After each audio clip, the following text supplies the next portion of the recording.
أعوذ بالله من الشيطان الرجيم.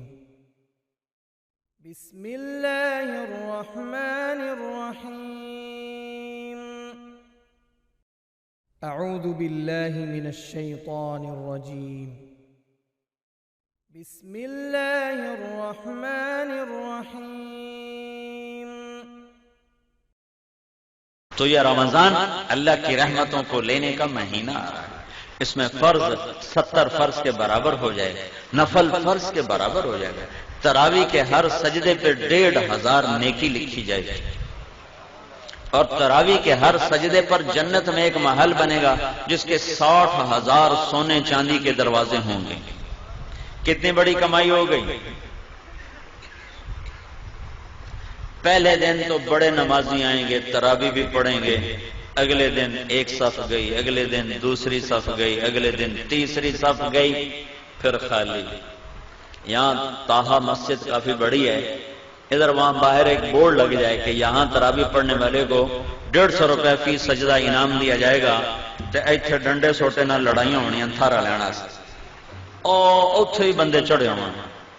دادے نانے بھی اٹھا کے لے آئیں گے، اٹھی دادا تینوں لے چلنا، نماز پڑھائیں. اور تمہارا رب اور میرا نبی اور آپ کا نبی اور کائنات کا نبی وعدہ کر رہا ہے کہ تم ایک سجدہ تراویح کا دو، اللہ تمہیں 1500 نیکی عطا فرمائے. اور صرف نیکی نہیں، اس کے ساتھ تمہارے لیے جنت میں ایک گھر بنائے گا جس کے 60,000 سونے چاندی کے دروازے ہوں گے. وہ گھر کتنا بڑا ہوگا. تو جو نہ پڑھا، جس نے نہ پڑھی تو 60,000 ضائع کر دی ہے، اور جو 8 پڑھ کے چلا گیا تو 24 سجدے اس نے ضائع کیے. ہر سجدے کی 1500 نیکی اس نے ضائع کی، اور 24 محل اس نے ضائع کر دی. اور آخری رات کی بخشش سے محروم ہو گیا. آخری رات اللہ فرماتا ہے رات کی تراویح دن کے روزے کے بدلے میں نے انہیں معاف کر دیا ہے. تو رمضان کو بھائیوں اللہ کی رحمتوں کے لینے کا اور دعوت کے کام کے دنیا میں زندہ کرنے کا یہ ذریعہ بناؤ. یہ بہت بڑا سبب، چونکہ شیطان قید ہو جاتا ہے، دوزخ کے دروازے اللہ بند کر دیتا ہے. پہلے آسمان پہ اللہ کا عرش آ جاتا ہے اور اللہ اعلان کرتا ہے مانگنے والے آ جاؤ، لینے والے آ جاؤ. تو تراویح میں سستی نہ کرو، افطاری میں احتیاط کرو. وہ افطاری میں اتنا کھا لیتے ہیں وہ ڈھٹھے پہ ہوں، اٹھا ہی نہیں جاندہ. تراویحاں کہ میں پڑھیے پکوڑے بھی اندر، سموسے بھی اندر، پیس بھی اندر، 7 اپ بھی اندر، روح افزا بھی اندر، اتو کوئی ہور بنا لدی تو وہ بھی اندر. تالی روٹی کھاونی، پیچھے روٹی بھی کھاونی. ہن اتنا کھا کے تو عشاء ہی نہیں پڑھی جاندی، تراویحاں کہ میں پڑھیاں جاندی. احتیاط کرو، تھوڑی سی افطاری کرو، تھوڑی سی، جیسے طبیعت پہ بوجھ نہ ہو. مغرب پڑھو، عشاء پڑھو، تراویح پڑھو، پھر کھانا کھا لو. لیکن جیسے لوگ حملہ کرتے ہیں دسترخوان پہ، اگر ایسے کرو گے پھر تو تراویح کو نہیں پڑھیاں جاؤں، پھر تو کھاندے نال ستے پہ ہوندے، کھا فنائی پھیر دیں گے. تو اپنے پر ظلم نہ کرو. کھجور لو، کوئی اور کوئی ہلکی پھلکی چیز لے لو، پانی پی لو، چائے پی لو، بشاشت کے ساتھ آپ تراویح پڑھ لو. اس کے بعد بھاویں پوری پرات کھا جاؤ، لیکن روٹی کے پیچھے تراویح ضائع نہ کرو. 90% لوگ جو تراویح چھوڑتے ہیں تو ڈھیر کھامن دی وجہ سے اٹھے نہیں جاتے، نیند آ رہی ہوتی، چونکہ سارا دن کا فاقہ ہوتا ہے. ایک دم ان پھر اپنے اندر ڈالتے ہیں تو پھر کہاں پڑا جائے گا. تو احتیاط کرو. روزے کا مقصد بھی بھوکا رہنا ہے تاکہ اندر کے فاسد مادے بھی جلیں اور کسی غریب کی غربت کا احساس بھی ہو. تو جب تم ہر شے وچ تن چھڈو تو سارے دن کے روزے کا مقصد ہی فوت ہو.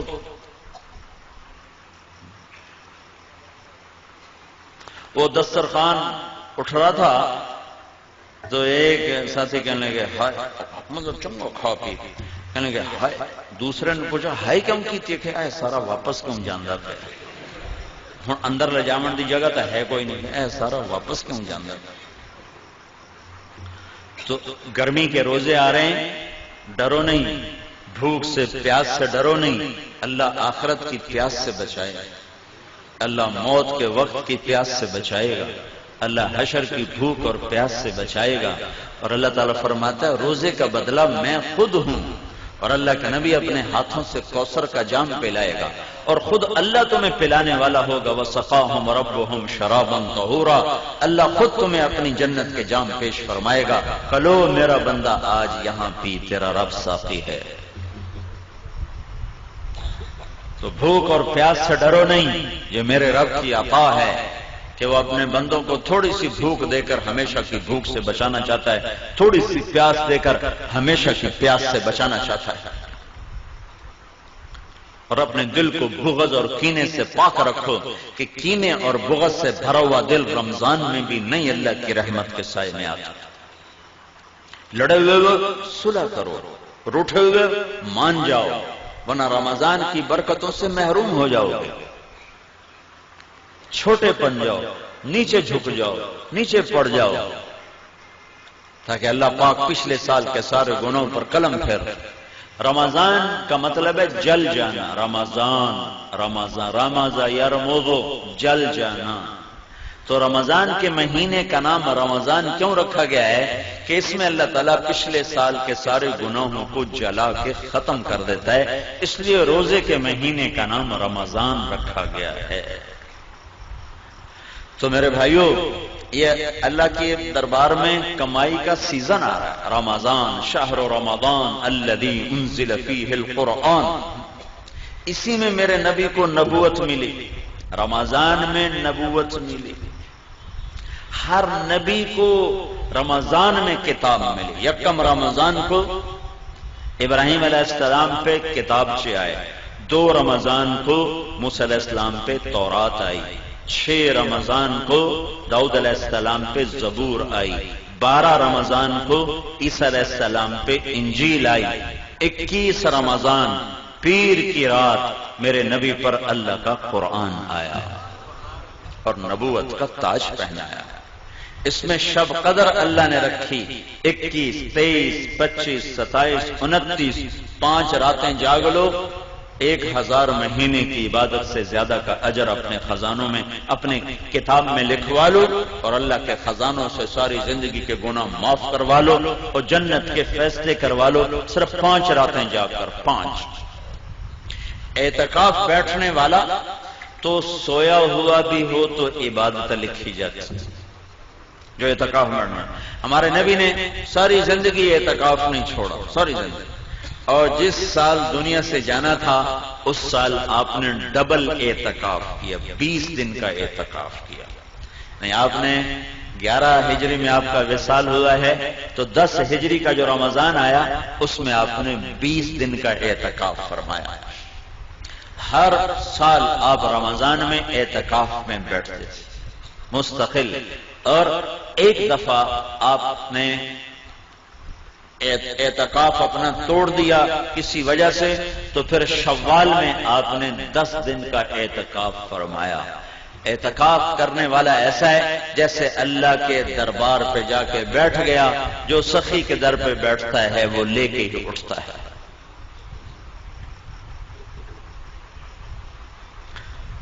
تو رات کی عبادت تراویح کی شکل میں، دن کی عبادت روزے کی شکل میں۔ رمضان میں اللہ کی راہوں میں پھرو گے تو ہر روزہ کروڑوں گنا اوپر چلا جائے گا۔ میرے نبی نے فرمایا نفل روزے کے بدلے میں ساری دنیا سونا بنا کے دے دیں تو اس کا بدلہ نہیں ہے، تو فرض روزے کا کون جان سکتا ہے کہ اللہ کیا دینے والا ہے؟ میرے نبی نے فرمایا جو رمضان کا روزہ ایسے رکھے کہ کوئی نشہ نہ پیے، کوئی حرام لقمہ پیٹ میں نہ لے جائے، کسی کو زبان سے گالی گلوچ غیبت چغلی شکایت نہ کرے، بہتان نہ باندھے، اور پورے رمضان میں کوئی گناہ نہ کرے، جو ایسا روزہ رکھے گا ہر روزے کے بدلے میں جنت کی 100 حوروں سے اس کی شادی کی جائے گی، ہر روزے کے بدلے۔ اور ہر روزے کے بدلے میں جنت میں ایک اللہ گھر بنائے گا. اگر پوری دنیا اس گھر میں رکھو تو یوں وہ اس گھر میں نظر آئے گی جیسے پوری دنیا میں ایک بکری نظر آتی ہے، ایسے ہی پورا جہان اس محل میں بکری کی طرح نظر آئے گا. تو بھائیو، یہ رمضان تھوڑا گرمی کا ہے، اگلے سال اور گرم ہوگا، اس سے اگلے سال اور گرم ہوگا. یہ میرے رب کا امتحان ہے اپنے بندوں کے لیے، تھوڑے وقتوں کا کہ اللہ 50,000 سال کے دن کی گرمی کی بھوک اور پیاس سے بچائے گا. کان مقدارہ 50,000 سنہ، جس کی لمبائی 50,000 سال کے برابر ہے. اللہ اس سے ہماری حفاظت فرمائے گا. اور باب الریان، جنت کے 8 دروازے ہیں، ایک دروازے کا نام ہے ریان، وہ روزہ رکھنے والوں کے لیے ہے. روزے داروں کو اس سے جنت میں اللہ تعالیٰ داخل فرمائے. تو روزے کا مطلب منہ بند کرنا نہیں ہے، روزے کا مطلب ہے آنکھ بھی روزہ رکھے، حرام نہ دیکھے، کان بھی روزہ رکھیں، حرام نہ سنیں، زبان بھی روزہ رکھے، گالی غیبت چغلی نہ ہو، ہاتھ بھی روزہ رکھے، غلط نہ تولے، غلط نہ لکھے، ظلم نہ کرے، پاؤں بھی روزہ رکھیں، غلط محفل کو چل کے نہ جائیں. محکمہ جات کے لوگ، کتنے لوگ یہاں رمضان آ گیا ہوں رشوت نہیں لینی ہے، رمضان تو پیچھے حلال، رمضان سے حرام ہے. تو میں ایک شہر سے گزرا، بنو میں میری جماعت گئی تھی رمضان میں، تو ایک سینما کے آگے بورڈ لگا ہوا تھا رمضان کے احترام میں سینما بند ہے. میں نے کہا یہ چنگی شریعت مسلمانوں بنائی، پھر رمضان سے حرام تو بعد حلال ہے. جسے کہتے ہیں یار تو دیکھو نا داڑھی رکھ کے تو جھوٹ بول رہا ہے، تو اس کا مطلب ہے داڑھی شیو کرا دو تو پھر جھوٹ حلال ہو گیا ہے. ایک تاجر نے نا ہمارے ساتھ کچھ وقت لگایا، لاہور کا بڑا تاجر، تو اس نے داڑھی رکھ لی. 4 مہینے بعد میں نے دیکھا تو پھر صاف. میں نے کہا یہ کیا کیا ہے؟ کہنے لگا جی سارا دن جھوٹ بولنا پمدا ہے، میں مناہ چھڑ دی. میں کہتا ہوں جھوٹ حلال ہو گیا، ہوں تو تیرے 2 گناہ ہو گئے، ایک داڑھی مناون دا، ایک جھوٹ بولن دا. تو رمضان میں حرام اور بعد میں حلال ہے.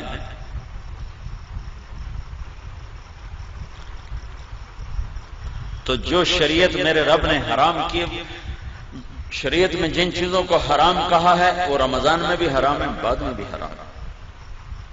تو بھائیو سارے جسم کا روزہ رکھو اور اللہ کی راہوں میں نکل کر اپنے روزوں کو قیمتی بناؤ اور تسلی رکھو.